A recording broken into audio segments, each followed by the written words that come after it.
President Trump arriving in Turkey this morning for the NATO summit, the two-day summit underway in Ankara, where much of the focus is expected to be European defense spending targets, contracts that could benefit the United States defense sector. NATO remains under pressure from Russia's ongoing aggression in Ukraine. I want to bring in Iowa Congressman Zach Nunn. He is also a veteran of the United States Air Force. Congressman, thank you for your service. You have a bill that you say would force a choice for foreign banks that are funding this war, funding Putin. Do business with the West or do business with Russia? Make a choice here. Tell us about the Peace Act. What do you hope comes out of it? Well, Cheryl, this is the perfect buttress to what President Trump has already done with our NATO allies to hold Russia accountable. And look, the Peace Act is based on peace through strength, holding Russia accountable, cutting off their very source of oil and energy, opposing their ghost fleet. And I'm happy to say it's already passed through the House committee here with overwhelming support. The key thing we do not want to see is that Russia continues to be able to profit off of illicit oil sales or do banking here in the West, where it makes interest rates returns largely through European banks and holdings here in the United States. The president has already shown that if we do this effectively, we can stop Russia's ability to fund 1 million men coming out of Russia who have been casualties of this war so far, equal numbers here in Ukraine, and make sure that our allies are actually investing in the United States, investing in our defense production here locally, as opposed to continuing to fund energy sources going into Russia that ultimately perpetuate a war of attrition for both the Russians, the Ukrainians, and certainly the entire world. I'm really happy to see this go forward. It's the only bill in Congress right now that's actually made it this far down the road. And as a combat veteran, I want to see this conflict stopped, and I want to see America come out on top and Russia stopped. What banks are you targeting? Do you have specific names that you can share? Yeah, so I think the two biggest energy producers here are going to be the ones based in Russia, and there are financial institutions across both Europe and the United States who continue to hold funds for the Russians. These are, these are our well-known banks here who have a responsibility to hold these assets and not allow the interest to go back to Russia. Overwhelmingly, though, I think it's important, Cheryl, to know these are European banks who need to be held to the same accountability standards that we've done here in the United States. We've held 6 different House Financial Services Committee hearings on this. The chairman of the committee, French Hill, has his Repo Act included in that would take this money back, nearly $60 billion that could be used directly to help fund Ukraine's defense, but more importantly, purchase U.S.-made manufacturing. But did you name? Have you named the banks in the bill? That was my question. Did you name the specific banks? No, this is, Cheryl, this is going to go for every single bank that's out there. The top 10 are the ones that we are most impacted by this. Okay, so it's broad. Okay, so let me ask you something else here about this summit, because, there's an expectation now, and there was reporting in the New York Times about this, that the president is expected in Turkey to say that he's ready to once again sell F-35s to Turkey. He's the one that stopped that earlier because he didn't want the Russians to get a hold of that technology. But that could hit a block in Congress. What do you make of that reporting? Because he would have to possibly get approval from Congress. There might be some legal issues there. Would you support it? The F-35 is an amazing aircraft. Okay. Yeah, I do, and here's why. Turkey has been an ally with the United States for a long time. I've flown operations out of Turkey. We've flown combat sorties against both Iraq and Afghanistan in tandem with our security operations for the U.S. interests in Syria with our Turkish allies in the region. We have air bases in Turkey right now. We fly F-35s through Turkey.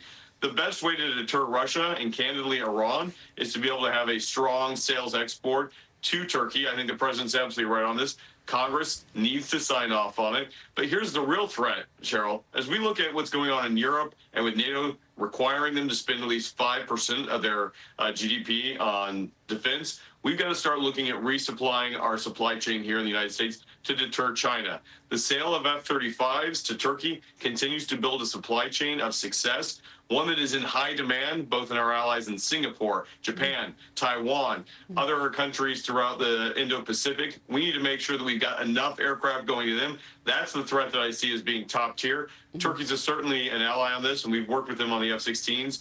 But the F-35 is a cutting-edge fifth-gen fighter jet. Let's make sure our allies have access to both the equipment, the pipeline for pilot training, and then that we've got a supply chain here that's durable by making sure we have enough orders done. Turkey can be a provider for that. Your military experience certainly lends you to the expertise that you obviously have on this issue. Thank you for answering that, Congressman. I do want to get to some other business in front of you because there's only 8 legislative days left for the House to pass key pieces of the president's agenda before the August recess. Now, the president has been posting on Truth Social this morning from Air Force One. One of the things he wrote is this: when Congress returns, we must pass Reconciliation 3.0 with $350 billion for defense, plus the Save America Act. I am calling on House and Senate leadership to make this their #1 priority. The House has passed the Save America Act 3 times. As you know, at this point, the Senate remains stalled on passing it. Kansas Senator Roger Marshall actually joined me on Sunday. Here is his suggestion for how to get the bill passed in pieces. Watch this.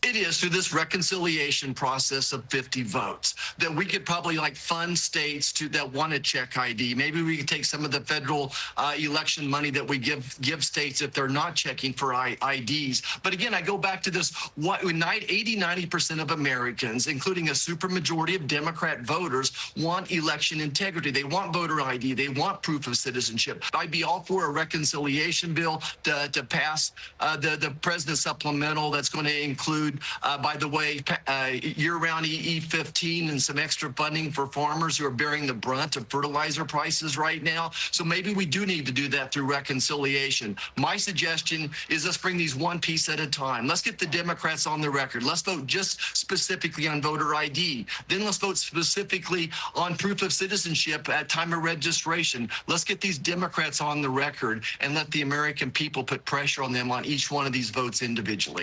Congressman, would that idea work, in your opinion? Well, look, here's the great news. We've already done this in the House. And so if the Senate wants to take it piecemeal, great, good for them. All I ask my colleagues in the Senate to do, let's keep moving forward on this. As you noted, we voted for this 3 times in the House to make sure that we've got voter integrity. More importantly, my home state of Iowa, we've been doing this for years. You got to have an ID to vote. It's a basic principle. And equally, you got to be a qualified American to be able to vote. We've had huge success in our state showing that this can work, and we have integrity on our election day that people know and trust. This is not a Republican or a Democratic issue. This is a good voter integrity bill. And here's the reality. The president has already agreed to this. We've been able to move it forward. And I think you're absolutely right. We have a few calendar days left where we actually get to make an impact on this. We've moved forward things like year-round E15, as the senator noted.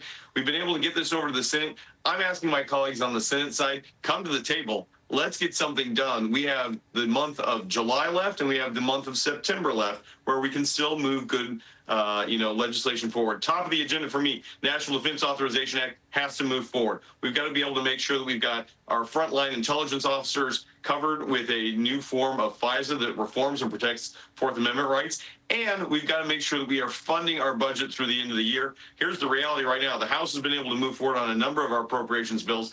I don't want us to end in a situation in October where we have a government shutdown that the Democrats will force upon us because we haven't been able to move forward. A lot of good things happening. Let's make sure the Senate does the same. Yeah, Congressman Zach Nunn, you're right. There is a lot happening, and we appreciate your time this morning. Congressman, thank you for being with us. All right, we'll be right back. Good morning, Cheryl. You too.